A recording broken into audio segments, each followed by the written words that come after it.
मेरे प्यारे देशवासियों, आप सभी को क्रिसमस की शुभकामनाएं। हम इस वर्ष के अंतिम सप्ताह में हैं। 2022 बस आने ही वाला है। आप सभी 2022 के स्वागत की तैयारी में जुटे हैं, लेकिन उत्साह और उमंग के साथ ही ये समय सचेत रहने का भी है। आज दुनिया के कई देशों में कोरोना के नए वेरिएंट ओमिक्रॉन की वजह से संक्रमण बढ़ रहा है। भारत में भी कई लोगों के ओमिक्रॉन से संक्रमित होने का पता चला है। मैं आप सभी से आग्रह करूंगा कि पैनिक न करें। हां, सावधान रहें, सतर्क रहें, मास्क उसका भरपूर उपयोग करें और हाथों को थोड़ी थोड़ी देर पर धुलना, इन बातों को हमें भूलना नहीं है। आज जब वायरस म्यूटेट हो रहा है तो हमारी चुनौतियों का सामना करने की ताकत और आत्मविश्वास भी मल्टीप्लाई हो रहा है। हमारी इनोवेटिव स्पिरिट भी बढ़ रही है। आज देश के पास 18 लाख आइसोलेशन बेड्स हैं, 5 लाख ऑक्सीजन सपोर्टेड बेड्स हैं, 1,40,000 आईसीयू बेड्स हैं। आईसीयू और नॉन आईसीयू बेड्स को मिला दें तो 90,000 बेड्स विशेष तौर पर बच्चों के लिए भी हैं। आज देश में 3,000 से ज्यादा पीएसए ऑक्सीजन प्लांट्स काम कर रहे हैं। 4 लाख ऑक्सीजन सिलेंडर्स देश भर में दिए गए हैं। राज्यों को जरूरी दवाओं की बफर डोज तैयार करने में सहायता की जा रही है। उन्हें पर्याप्त टेस्टिंग किट्स भी मुहैया कराई जा रही है। साथियों, कोरोना वैश्विक महामारी से लड़ाई का अब तक का अनुभव यही बताता है कि व्यक्तिगत स्तर पर सभी दिशा निर्देशों का पालन कोरोना से मुकाबले का बहुत बड़ा हथियार है। और दूसरा हथियार है वैक्सीनेशन। हमारे देश ने भी इस बीमारी की गंभीरता को समझते हुए बहुत पहले वैक्सीन निर्माण पर मिशन मोड में काम करना शुरू कर दिया था। वैक्सीन पर रिसर्च के साथ साथ ही approval processes, supply chain, distribution, training, IT support system, certification पर भी हमने निरंतर काम किया। इन तैयारियों का ही नतीजा था कि भारत ने इस साल 16 जनवरी से अपने नागरिकों को वैक्सीन देना शुरू कर दिया था। ये देश के सभी नागरिकों का सामूहिक प्रयास और सामूहिक इच्छा शक्ति है कि आज भारत 141 करोड़ वैक्सीन डोज के अभूतपूर्व और बहुत मुश्किल लक्ष्य को पार कर चुका है। आज भारत की वयस्क जनसंख्या में से 61% से ज्यादा जनसंख्या को वैक्सीन की दोनों डोज लग चुकी हैं। इसी तरह वयस्क जनसंख्या में से लगभग 90% लोगों को वैक्सीन की एक डोज लगाई जा चुकी है। आज हर भारतवासी इस बात पर गर्व करेगा कि हमने दुनिया का सबसे बड़ा, सबसे विस्तारित और कठिन भौगोलिक स्थितियों के बीच इतना सुरक्षित वैक्सीनेशन अभियान चलाया। कई राज्य और विशेष तौर से टूरिज्म की दृष्टि से महत्वपूर्ण राज्य जैसे गोवा, उत्तराखंड, हिमाचल जैसे राज्यों ने 100% सिंगल डोज वैक्सीनेशन का लक्ष्य हासिल कर लिया है।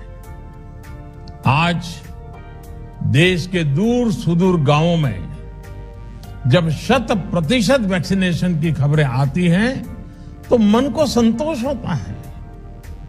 यह प्रमाण है हमारे हेल्थ सिस्टम की मजबूती का, हमारी टीम डिलीवरी का, हमारे हेल्थ केयर वर्कर्स के डेडिकेशन और कमिटमेंट का, और देश के सामान्य मानवी के अनुशासन और विज्ञान में उनके विश्वास का। हमारे देश में जल्दी ही नेजल वैक्सीन और दुनिया की पहली डीएनए वैक्सीन भी शुरू होगी। साथियों, कोरोना के खिलाफ भारत की लड़ाई शुरू से ही वैज्ञानिक सिद्धांतों, वैज्ञानिक परामर्श और वैज्ञानिक पद्धति पर आधारित रही है। पिछले 11 महीने से देश में वैक्सीनेशन अभियान चल रहा है। देशवासी इसके लाभ भी महसूस कर रहे हैं। उनकी रोजमर्रा की जिंदगी सामान्य हो रही है। आर्थिक गतिविधियां भी दुनिया के कई देशों की तुलना में उत्साहजनक रही हैं। लेकिन साथियों, हम सभी जानते हैं कि कोरोना अभी गया नहीं है। ऐसे में सतर्कता बहुत जरूरी है। देश को सुरक्षित रखने के लिए, देशवासियों को सुरक्षित रखने के लिए हमने निरंतर काम किया है। जब वैक्सीनेशन शुरू हुआ तो उसमें भी वैज्ञानिक सुझावों के आधार पर ही ये तय किया गया कि पहली डोज किसे देना शुरू किया जाए, पहली और दूसरी डोज में कितना अंतराल हो, स्वस्थ लोगों को कब वैक्सीन लगे, जिन्हें कोरोना हो चुका है उन्हें कब वैक्सीन लगे, और जो कोमॉर्बिडिटी से ग्रस्त हैं उन्हें कब वैक्सीन लगे। ऐसे निर्णय लगातार किए गए और ये परिस्थितियों को संभालने में काफी मददगार भी साबित हुए हैं। भारत ने अपनी स्थिति परिस्थिति के अनुसार भारत के वैज्ञानिकों के सुझाव पर ही अपने निर्णय लिए हैं। वर्तमान में ओमिक्रॉन की चर्चा जोरों पर चल रही है। विश्व में इसके अनुभव भी अलग अलग है, अनुमान भी अलग अलग है। भारत के वैज्ञानिक भी इस पर पूरी बारीकी से नजर रखे हुए हैं, इस पर काम कर रहे हैं। हमारे वैक्सीनेशन को आज जब 11 महीने पूरे हो चुके हैं तो सारी चीजों का वैज्ञानिकों ने जो अध्ययन किया है और विश्व भर के अनुभवों को देखते हुए आज कुछ निर्णय लिए गए हैं। आज अटल जी का जन्मदिन भी है, क्रिसमस का त्योहार भी है, तो मुझे लगा कि इस निर्णय को आप सबके साथ साझा करना चाहिए। साथियों, 15 साल से 18 साल की आयु के बीच के जो बच्चे हैं, अब उनके लिए देश में वैक्सीनेशन प्रारंभ होगा। 2022 में 3 जनवरी को सोमवार के दिन से इसकी शुरुआत की जाएगी। ये फैसला कोरोना के खिलाफ देश की लड़ाई को तो मजबूत करेगा ही, स्कूल कॉलेजों में जा रहे हमारे बच्चों की और उनके माता पिता की चिंता भी कम करेगा। साथियों, हम सबका अनुभव है कि जो कोरोना वॉरियर्स हैं, हेल्थ केयर और फ्रंटलाइन वर्कर्स हैं, इस लड़ाई में देश को सुरक्षित रखने में उनका बहुत बड़ा योगदान है। वो आज भी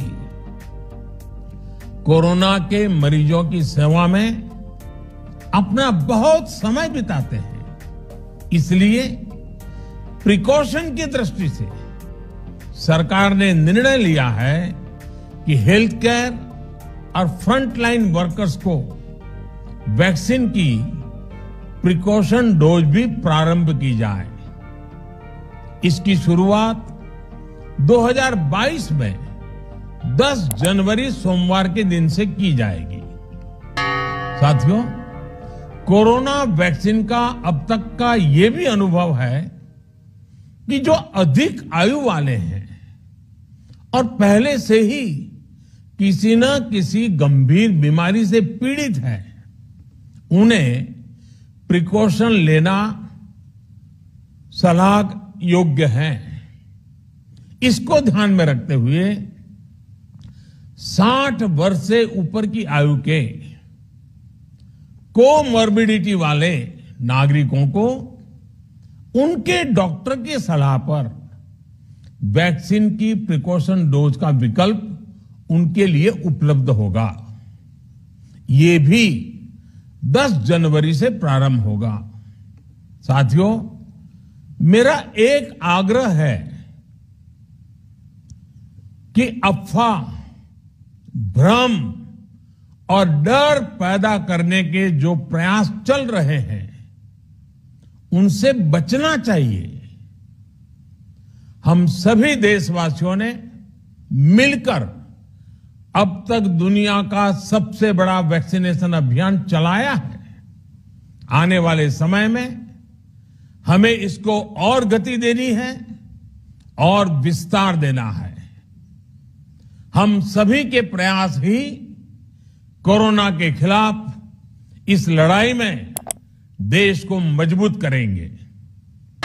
आप सबका बहुत बहुत धन्यवाद।